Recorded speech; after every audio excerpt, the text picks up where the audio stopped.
Hi, this is Paul Lynch on the Tech Modeler channel. In regards to my buddy builder switcher on the M1A2 Operation Iraqi Freedom from Tamiya at 1/35 scale. This is the final reveal. Happy how the build went with switcher, and I think I've learnt a lot, and I think he's learned a little bit off me, and that's what buddy builds are all about. It's my first buddy build, so I've got no experience of it other than that. I've really enjoyed it. It's been good. As I said, so anyway, so what have I done on the final build is just to finish it off, and I will say I made a couple of mistakes right near the end, and it's a usual thing. We all live and learn as we go along. So the first thing I did is I had brass aerials on the model when the last video. I actually snipped one too small with the little peg that goes into the hole I drilled into the aerial mounts that you can see on the vehicle, and what happened is one kept falling out. What I decided to do is do a couple of stretch sprue ones, the old-fashioned way we used to do it. It worked out really well, and I used a gator glue, which is a bit similar to a white glue, which I use for the perspex parts of all the periscopes on the vehicle as well. And I found that they went in nice. It glues in nicely.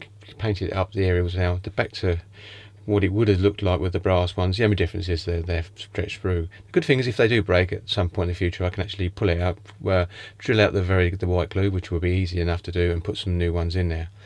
So that's that. The periscopes, you can see, are finished, and they're on mounted.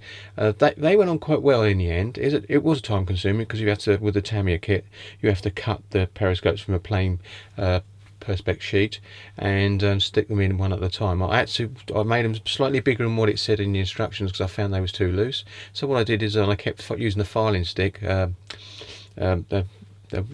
stick, to actually bring it down to the right size. Once I got that, then I built the rest of the visors on the commander's hatch periscopes exactly the same size as that. The AF Club AC35012 anti-laser perspex, anti-coating, for the actual periscopes went on really well. I was quite happy with that. I did use a cocktail stick to roll them flat to make sure I got rid of any air bubbles that I could do. I didn't have too much problem with that, thankfully, so hopefully that's the way the rest of my experience will go with those as well in the future. So that was good. Made another little mistake as well, like we all do, is the lenses, the SKP lenses. I actually put those onto the vehicle. The rear, it was easy because there was nothing obstructing my access to the area, but on the front, as you can see, I actually put the the tow bars on the front of the vehicle on. Of course, that restricted my access to the headlamps. I did get them in there, but it was a long process trying to fiddle them into place and manipulate them, but they did go in, and they look nice when you can see them, because obviously the bars are a little bit in the way of them, but they was really nice and all.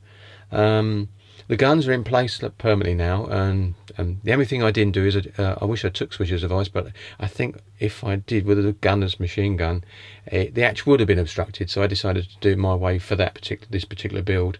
If I ever did another one of this particular vehicle, what I would do is where you mount that machine gun on the gunner's hatch, I would actually move that placement piece right to the rear, so I can actually have it at the rear of the tunnel, the rear of the gunner's hatch.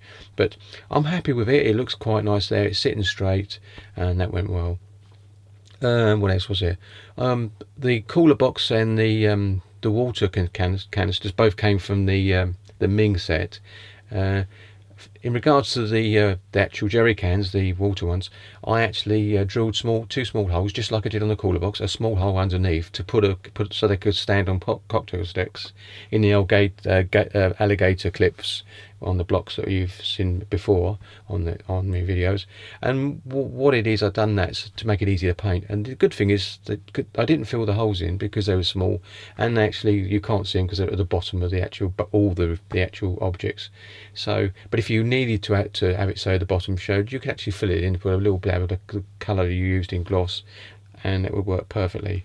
The actual water jerry cans were actually painted with a similar colour to the tank, and but I mixed a bit of gloss varnish in with it, Vallejo gloss varnish, using the same ivory paint, slightly lightened the ivory paint, and also put the gloss varnish in to about 50% to give it a gloss, and they do actually look different to the vehicle.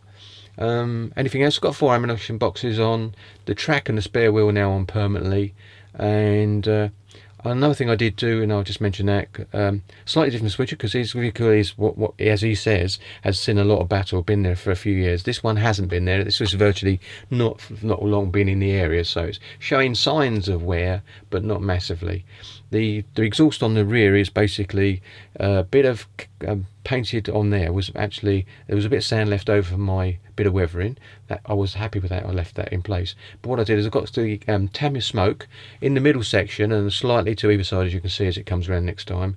What I did is I actually smarmed it on and then brushed it side to side to make it all smudgy, so it's smudged rather than painted on. And what happened then is left opaque. It was opaque. You could still see the base colour a little bit underneath. And then I got some of the grime from Flory Models grime and put that on and then brushed it down. And then again smothered it all over the place. And that actually gave it a nice little effect. There's not too much rust in that area, but there will be in the future, obviously, because it will get rusty as it goes on because of desert conditions. Anyway, just like to say a big thank you to Switcher for letting me do the buddy build with him, and for, as he would say, popping my cherry to get me on the YouTube, which I will now be a sort of a permanent mentor of from now on. And I really enjoyed it, and at some point in the future I'd like to do another buddy build with someone. It'd be good fun again. But thank you again, Switcher, and I'm looking forward to your next few builds. Thank you very much, man. I'm looking forward to all your builds, but the next ones I know that you're building. Thank you very much, and I'll see you next time.